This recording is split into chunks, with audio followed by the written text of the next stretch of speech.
What's up, guys? If you're not subscribed, please subscribe. Also, please smash that like button on the video and enjoy the show. A lot of the guys I spoke with mentioned that this was the minute a bullet flew, it was a failure. So you are, among many other things, a security expert. And looking at the outline here and the fact that they were only really advising on inside of 400 feet, how would you have done that perimeter ahead of the event itself? How far would you have looked out? I think the key to this and the key to everything, whether it be the military, whether it be with FBI or with any other federal agency, Secret Service, the advanced party really guides the way these things go. They set the tone. Keep in mind, in this instance, I thought there was a lot of things that I saw that were great. There were a bunch of things that I think we could do better, and I'm not going to rip a fellow agency, a sister agency, but there's a lot of things that I'm going to rip them. There's a lot of things that were really shitty, right? So from my standpoint, it all starts with the advanced team, and they're busy right now. I mean, he's flying all over the place. Keep in mind, he's a former president. He's not the current president. I think, it's a little bit of a different outlook when we think about an assessment, whether it be site surveys, which are the physical assessment of the area, whether it just be your interviews or you're checking social media or your different chatter that we kind of want to be exposed to the different intel, the source interviews, and all those things that go with that is not as significant because of resource, money, having to push it up the ladder, having to make better decisions to keep within budget. So you'll see a lot of times those formers, like Jimmy Carter, who has beat. I mean, when I go into hospice, I would like to go to the Jimmy Carter hospice territory, whatever that looks like. But so you're not going to get a lot of people that are going to be actually assigned to the formers. Now, Trump's active. He's running for president. It's a little bit different, but let's just compare it quickly to RFK Jr., right? So RFK Jr. has been applying for and asking for Secret Service protection for a couple of years. Now, I think Andy has talked about this, that we actually put in a proposal for RFK Jr.'s security a few years. And Andy Bustamante. Andy Bustamante. Yeah. We put it in like a year or two ago and never heard back. So we think we might start hearing a bunch of things here in the very near future. But like your advanced party is the key. And what do they have? What's their requirement is to make those types of decisions, to look around that perimeter. Here's where the stage is going to be set up. Here's where we're going to have, the teleprompters, which is what that guy said, a bullet hit the glass on the teleprompter and it bounced off and just hit Trump's ear. Okay. But my thought is, what did that advanced party do? What was their guidance? Who was working on that advanced party? How senior were they? How experienced were they in checking out venues, checking out outside venues, especially? And if nothing else happens, I don't really look at the amount, the yardage or the meters or the feet from the stage. I look at high ground, low ground, right? So there should never be a time where any building or any area that's higher than the stage, the dais, should ever not be secured. Now, I don't mean it has to be, you have to have somebody up on that area, but you definitely have to reduce access. You have to not allow anyone to get near that, or at least have a local, police officer, have a county police officer or sheriff, have a state police officer, have another federal agency that's aware of those particular areas. And they're talked about, and the communications are talked about. How are we going to make sure that no one gets to those spots? And God forbid, if they do get to those spots, how much quicker of a reaction do we need to have to get them the fuck off those spots? That's right. Period. That did not, in my opinion, now I wasn't in the meetings. I've done meetings like this my whole career. I have to believe that had to be talked about. Now, what did the advanced party look like? That's the first question I would ask. So people were asking this Senate hearing or this House hearing. They're going to talk to the Secret Service director. And what's the first question to be asked? Who did the advance? That would be my first question. Who did the advance? I want names. I want experience. I want where they were assigned before, what they did before, how many vulnerability assessments, how many risk assessments. When did that happen? I want to know. I want to see it. That's the first question. I also want to know, though, how it was divvied up. Because you had, outside of a certain perimeter, you had the local police handling it. And yet they're all supposed to be on like the same radio frequency and shit like that, because this is an event that they're all working together.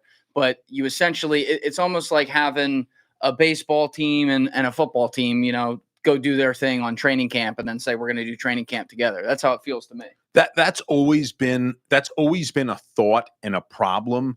But you look at companies that have actually taken that and use tech in order to perfect that communications. Yes, does the fire department talk differently than the EMS, who talks differently than the police department, talks differently than the federal government, who talks differently than federal law enforcement? Probably to an extent of how they name things, how they talk about things. But comms have become so much better because you've got companies like Mike Rogers, who Mike Rogers runs CRG, right? So it's basically one map that perfects the comms so that everybody's talking the same language. So whether or not you divvy up the responsibilities doesn't really matter, as long as everyone is aware of who's working where and doing what. It's almost like a grid. We do it in a grid. It's the same as if you have a major case, if you have a kidnapping, if you have a watch list and you're looking in a particular area, everybody knows their grid. Once that grid's checked off, then we know, okay, we've gotten through K1 through K10. Now we're moving into L, right? And we're moving to the next. Very systematic. So again, I have to believe that was in place. I just don't know why that high ground was not watched. One of my buddies today from West Point, he sent me a text. He said, dude, as a brand new second lieutenant coming right out of commissioning, the first thing you're taught is to take the high ground. That's the key, So why did no one take that high ground? Why did nobody watch that high ground? That's my concern.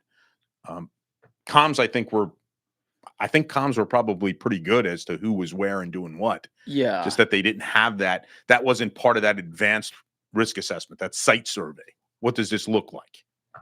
I had talked to a couple people today off the record, and I know our other guy did as well, that seemed to be pointing to the fact that a lot of this boiled down to not necessarily not having sites on these things once it was happening, but a lack of action when they had the opportunity. This guy was crawling on the roof for at least 7 to 8 minutes.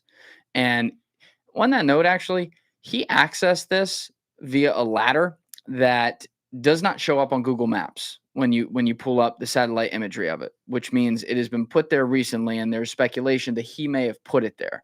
So how far, for like security in an event like this, obviously they have like a place where people come in, maybe that's 400 feet out, whatever. So let's say this ladder's outside that perimeter.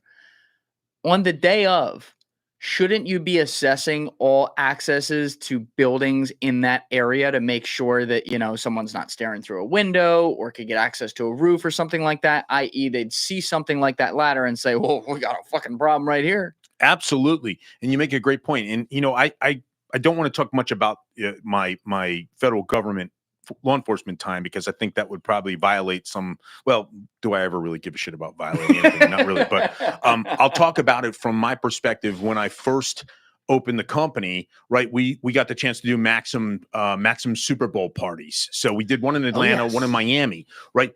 Even there, when most of these guys have their own security person, whether it be the talent or whether it be the people that are the patrons going to these things. Yet we still did a month out. We did 2 weeks out. We did the week out. Every day of the week before, we did assessments of the venue. We did it hours before. We did it minutes before. There was nothing about that venue that we didn't know. Okay, now I understand people are going to say, well, it's the Super Bowl once a year. I understand that. But this is what these guys and girls do for a living. That's right. This is what they do. I mean, they definitely have a big cyber presence now, Secret Service. They always have had the credit card fraud as a requirement and as something that they do. But their main thing is protecting people, protecting all people within elected or appointed officials, right? So that's what they do for a living. So my thought, and I want to say this because, again, with a retired or an out of office or a former, this is a weird. I don't know how many times this has happened before, right? Where you have a person who's now running again for the office after he was the president, right? So it's different, and I don't know that I would hope service had something in place where they had some type of SOP, some standard operating procedure that said, well, this is a little different, right? This guy does have more exposure. Yet when I look at RFK Jr., who has asked for protection numerous times and has been denied, I wonder if the same thing kind of happened along the way here. I know he has asked for more. I don't think he's gotten more. And those guys and girls that are doing this, these Secret Service agents, they do a marvelous job. I mean, they do as much as they can with very little, whether it be resources. All of them?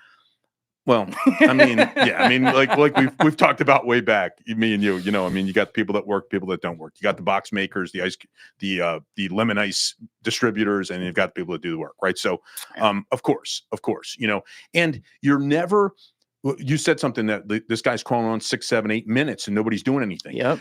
There's other. When I think about that, I think I can go back to times in my life where I've experienced that, right? And I can think about just simple things like people who have been involved or been present or witnessed to school shootings. They said, I thought there were firecrackers going off in the hallway. Let me tell you something, folks. If you're in a school or in an office building and you hear fireworks going off, it's a fucking gun, period. People are shooting at you, right? Same thing there. Like you watch and you're like, I'm not really sure. It could be, if you see something, say something. People were saying something here. They were saying something. But the expectation is that law enforcement, security experts, Secret Service have it under control, right? That's when you go to an event like this, you go through magnetometers, you get wanded, you're being watched, there's facial recognition present, all these things. So your thought process is, I'm safe. This is the safest point I'm ever going to be. Right? I'm good to go. So you're not really thinking about, oh, wow, what could happen beyond this, right? So when people see something, they're not putting it together right away. They're really not. So I think that's part of the issue here. Thank you for watching the video, guys. If you haven't already subscribed, please smash that subscribe button and check out this clip's full podcast episode by clicking here or in the description below.